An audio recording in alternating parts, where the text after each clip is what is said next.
So, you've managed to beat Chaser, diving ever deeper into the second layer. But what awaits you below, and how can you survive? This guide will serve to teach you how to complete Layer 2, Floor 2. Some topics you can expect to hear discussed are environmental hazards, the mobs within, and lastly, a guide to Ethiron, the final boss of Layer 2. First off though, let us discuss your entry into the final floor of Layer 2, and what you need to know as you begin your exploration. Various shrines are located all around Floor 2, and you need to activate all of them in order to access Ethiron's bed chamber, where you can fight Ethiron and clear the floor. Simply hit your interact key to turn them on, and move on to the next one. There are 5 shrines in total, which we will be showing a route to get to them all later in the video. You'll also need to be aware of another potentially dangerous mechanic, time distortions. Time distortions are a mechanic of the second floor of Layer 2 that could potentially wipe you. Upon first entering Floor 2, you will now have Chaser's timepiece. Interacting with Chaser's timepiece will show you a notification at the top of your screen showing 15 minutes or less. Once this timer hits 0, you'll experience a time distortion, resetting all progress on the floor except for any shrines that you have interacted with. If a time distortion happens 3 times, you instantly die and you wipe. So you have roughly 45 minutes to activate all of the shrines before you wipe. And after all the shrines have been activated, the timer will stop and you can explore Floor 2 to your leisure. Our main objectives to make this a successful Floor 2 run are these: activate all the shrines, unlock Dr. Carrion, and collect Kyrsan medallions. Unlocking Dr. Carrion allows you to turn in monster parts for various monster mantras, and Kyrsan medallions can be traded to Claris after you escape Layer 2. With our objectives and the core mechanics of Layer 2 Floor 2 covered, let us discuss how to get to the main region of Floor 2, New Kyrsa. Upon first loading into Floor 2, you will spawn in the Arrival Shrine, and the only way out is up the stairs. Follow these stairs and you'll see your first shrine. Activate it and we're going to be off to the first major roadblock you'll encounter, which are the Kyrsan Spotlights. The Kyrsan Spotlights are glowing circles of light that will occasionally appear and disappear at various spots in the Kyrsan outskirts. Standing in these circles will cause an alarm sound at which you will be shot at by Kyrsan spears. These do significant damage and can easily kill you if you are not quick enough. After a short period of time, the spears will stop shooting and the alarm will stop sounding. You can choose to try to outrun the spears, or you can find many mushrooms or trees to hide under from the spears along your way. Follow the naturally given pathway while avoiding the lights as much as you can, and you'll go alongside a cliffside path that now allows you to break into the Kyrsan library.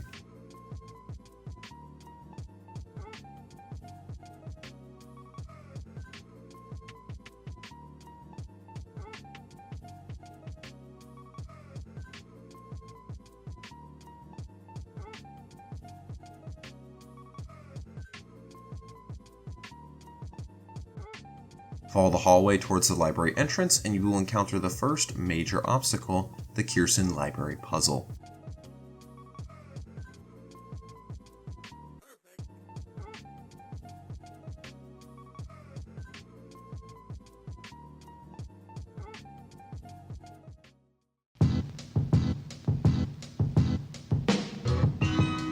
The Kyrsan Library requires you to solve a simple puzzle in order to proceed to the main area of New Kyrsa, the City Zone. Obelisks stand in the center of each room and must be pressed in a specific order to proceed to the next room. If you guess incorrectly, you will be teleported back to the start of the library when you try to go into the next room. The solution to the puzzle will look like this: 1 tap, 2 taps, 1 tap, 2 taps, 2 taps, 2 taps, 1 tap, 2 taps, 3 taps, 1 tap, 4 taps, 2 taps, 3 taps, 1 tap. Each tap corresponds to opening a new pathway in the library, and just count out loud how many taps you do before you move on to the next room. It's very helpful, it helps me. Some rooms will have enemies within them, so interact with the obelisks quickly to avoid them.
At the end of this puzzle lies a shrine with an NPC next to it, Dr. Carrion. Talking with this NPC will give you some handy lore, and if you ask him about what makes a name, you'll see him in Castle Light after your run, allowing you to trade in various monster parts for specific mantras. After activating the shrine and talking to Dr. Carrion, you can now exit the room and head down the long hallway where you'll now be at the entrance to New Kyrsa itself. But before we head directly into New Kyrsa, we're going to go over the denizens of the city and how you can defend yourselves against them.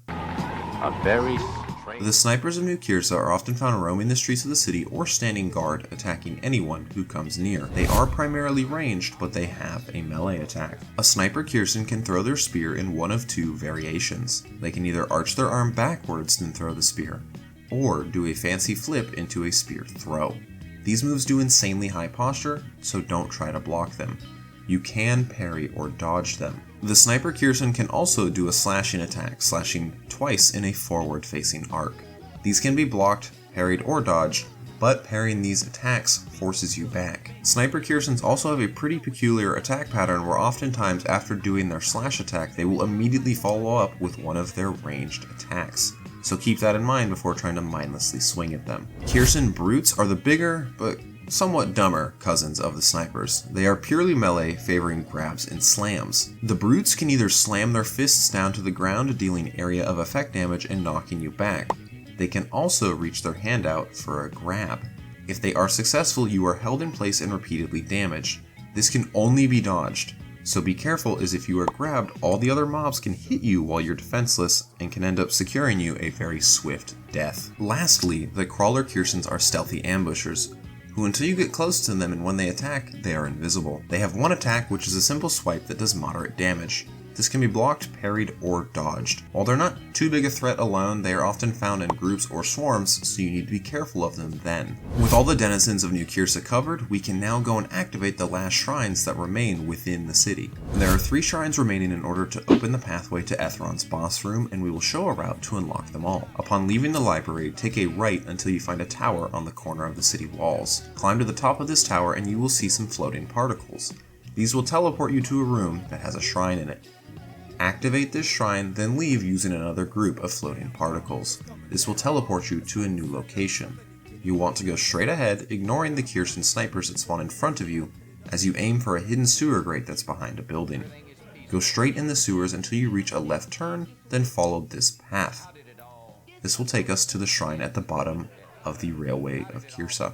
Activate it, then retrace your steps backwards, but beware for crawling Kyrsans as they attempt to ambush you. After exiting the sewers, go right, then take another right, climbing up the side of a hill. You're going to hop over the Kyrsan city walls and head towards the lone outcrop that leads to the final shrine. Lone humanoid diver NPCs guard the shrine, but you can activate it and easily run away from them. Now that all of the shrines have been activated, you can explore the city freely without fear of time dilations killing you, and the final door to Ethiron's arena has been opened in the city center. With no time limit constraining us, we can now complete another side objective, collecting Kyrsa medallions. As you've been going to the various shrines throughout the city, you'll probably have noticed some glowing pink chests. These contain the Kyrsa medallions, which can be traded to Claris for unique rewards after escaping Lair 2. They spawn in several locations within the city, and are easily found by looking up into the sky, as their bright pink trails will lead you directly to them. Do be aware of the various trap rooms within the city that will attempt to lock you in upon walking into them. Various Kyrsan enemies will spawn, the doors will be blocked off, and they'll try to kill you.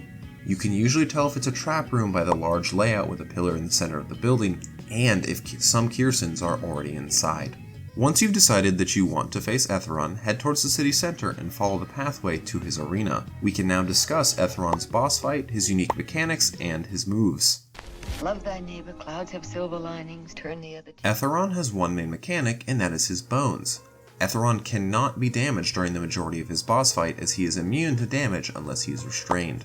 As the boss fight begins, there will be 3 receptacles scattered throughout the arena. Ethiron occasionally will use a move that launches bones at his opponents. Parrying or blocking these will cause them to drop as physical objects that can be picked up and used. You can then interact with the receptacles to insert the bone. After all 3 have been placed on the first floor, a second floor appears and you must repeat this process until you have fully filled all 3 floors of the arena. After all bones have been placed, Ethiron becomes locked in place and he can now be hit. After a time, Ethiron will break these restraints and the boss fight resumes as normal, except for one key difference. One receptacle on each floor has lost a bone and it's up to you to replace it. You'll repeat this process until Ethiron falls. With his main mechanic covered, let's discuss Ethiron's moveset. Ethiron will send out 3 bones at any players within his arena. These can be blocked, parried, or dodged. They can also be blocked by hiding behind terrain, such as the pillars in his arena. Ethiron slams his fist at a chosen player attempting to deal damage. This can be parried. Upon parrying the attack, you can get a couple hits in for a counterattack. This is the only time outside of his damage phase where you can hit him. Ethiron chooses a player and shoots a beam of energy at them. This move can be parried, dodged, or blocked, but it's really easy to spam your parry button to negate this attack. Lastly, Ethiron begins charging up a large bomb of Gale. At the time this move starts, several nodes spawn on the first floor of his arena that can be destroyed with a single M1. Destroy them all and the move is cancelled. Otherwise, Ethiron will launch a bomb at the chosen player. This move can be parried, blocked, or dodged, but it is highly recommended that you attempt to dodge out of its radius as it deals damage very rapidly, often making parrying unviable for new players. Ethiron often uses certain supporting moves in conjunction with the previous moves listed in order to make the boss fight more difficult. They are as follows. Ethiron summons Sniper Kyrsa guards at bone receptacles around his arena. They have less health than their normal counterparts and will only use the basic spear throw attack. Killing them grants health packs needed to sustain yourself throughout the fight if you've taken damage. Ethiron sends out an Orb of Gale in an attempt to blind the player. This can be parried or dodged, but not blocked. If it hits you, your screen is obscured, making subsequent moves harder to see and react to. Lastly, Ethiron will periodically have bones appear beneath you attempting to deal damage. To avoid this attack, simply don't be under the bones when they begin to jut out of the ground. There's also a wave variant of this that triggers once a floor on Ethiron's arena is fully filled with bones. A bone wave will go around that floor, dealing damage and flinging people into the air as a sign that you need to get off of that floor. If this happens, simply go to the next floor that does not have all the bones filled in, and repeat the process until Ethiron is in his damage phase again. With all of Ethiron's main kit and supporting moves covered, we will go over the general strategy for defeating Ethiron, as well as some unique tips and tricks in order to make the fight a little bit easier for you. During the Ethiron boss fight, you'll spend your time unlocking and then filling in each floor with bones until they are all filled in while doing your best to defend from Ethiron's attacks. After Ethiron has been restrained, lay as much damage into him as possible, and then repeat the process of filling in the bones that are missing. A great way to maximize the damage you deal is to put bones on the first and third floors when you're resetting, then put the bone into the missing second floor spot to get Ethiron quicker while he's restrained, as you can only really hit him on the second floor. Some talents that are really good for Ethiron are Conditioned Runner and Ghost, as Conditioned Runner allows you to heal as you navigate the area and insert bones, while Ghost can make dodging some of Ethiron's more deadly attacks a little bit easier. Bells that are good for first-time Ethiron players are Portals, as it makes dodging Ethiron's Spirit Bomb a breeze. After defeating Ethiron, he falls through the floor and you begin the final part of Lair 2, escaping. A chest with loot will spawn near the exit of Ethiron's arena and a timer will start. Once this timer reaches 0, all players who have not escaped will wipe. In addition, white orbs will begin to spawn near you periodically. These are time-space collapses. Standing in them as they detonate will kill you instantly. The goal is to get to Kyrsa's light hook before the timer runs out in order to escape. From Ethiron's arena, it's a straight shot to the light hook, but some enemies will stand in your way. You'll need to dodge any of the Kyrsans to the best of your ability and make your way towards the light hook. After stepping on it in a short delay, Kyrsa will whisk you back to the first lair into relative safety.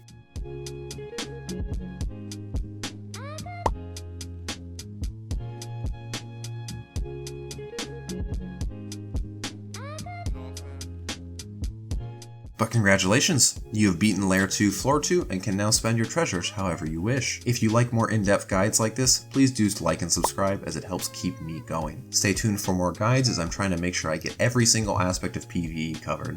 I'll see you guys around.